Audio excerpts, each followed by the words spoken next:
He's already gone for testing once to see where the issue of infertility is. He's definitely not the issue. It's all me and all a result of the car accident. The eggs are there, but the scarring I have is too much work for the egg and sperm to meet. And then there's the question of whether I can even carry a baby. Sigh.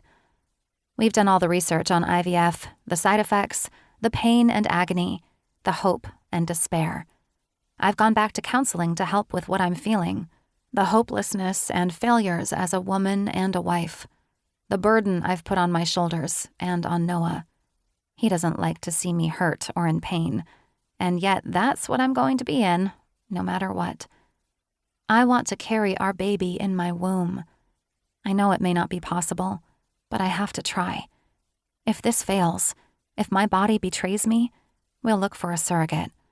It's not what I want, though, especially since it won't be my sister, and I'm having a hard time accepting it may be my only option. A nurse comes out, stares at the clipboard in her hand, and calls Noah's name without even looking up. It's easy to see she's done this a time or two and could be tired of the redundancy. Or maybe I'm looking too deeply. For all I know, she's having a bad day and wants to go back to the comfort of her home. Like me. Noah groans. I squeeze his hand in a silent thank you. Men look at us, at him. They recognize Noah, and my heart sinks. Someone will undoubtedly tweet or X this, and everyone will know we're struggling. Except it's me. Noah isn't. His swimmers are strong and ready for the job.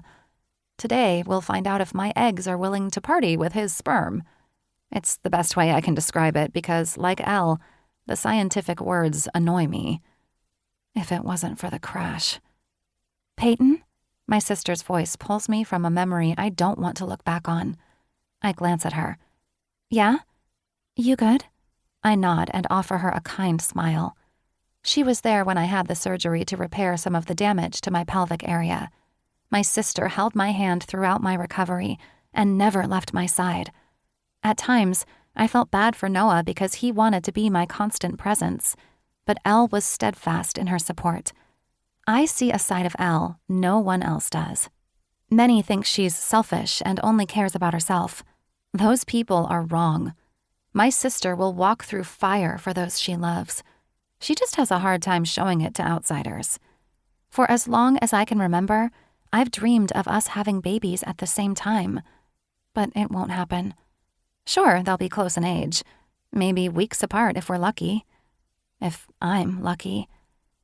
Elle's process is going to be the same, yet we both suspect she won't have an issue getting pregnant. Ben had his sperm harvested prior to his surgery and chemotherapy, which was smart of him to do. The doctors will extract her eggs much like they will with mine. We'll both have implantation, and then wait. Still, aside from Noah, this isn't how I pictured becoming a mother. Not sitting in a waiting room with strangers who casually look up from their phones and then at us. I don't need to be a genius to know they're searching the web to confirm their suspicions. Our dad is famous. It's not like we stayed out of the spotlight. My husband is famous in the sports world. It dawns on me as I look at Elle and Ben that we could very well have a mix-up. My heart races as imaginary scenes play out in my mind. What if the clinic gives me her eggs or puts Ben's sperm with my eggs? Lord help me. I look at the people across from us and then the others along the walls. I take in the posters of pregnant mothers with the expectant fathers and partners, trying to get all the wrong thoughts out of my mind. The people here are professionals. It's their job to pay attention to detail. Unfortunately, I catch the gazes of a few people, and while everyone in here has the same goal, I feel like I'm being scrutinized. Elle stands and goes to the counter. I push off the arms of the chair to follow, but Ben puts his hand on my arm and shakes his head slightly. I don't question him. Elle's protective of me, and, by default, Ben is as well. When my sister returns, she reaches for my hand. Come on, she says. I stand and allow her to tug me behind her, with Ben following. We're shown into a room. The room.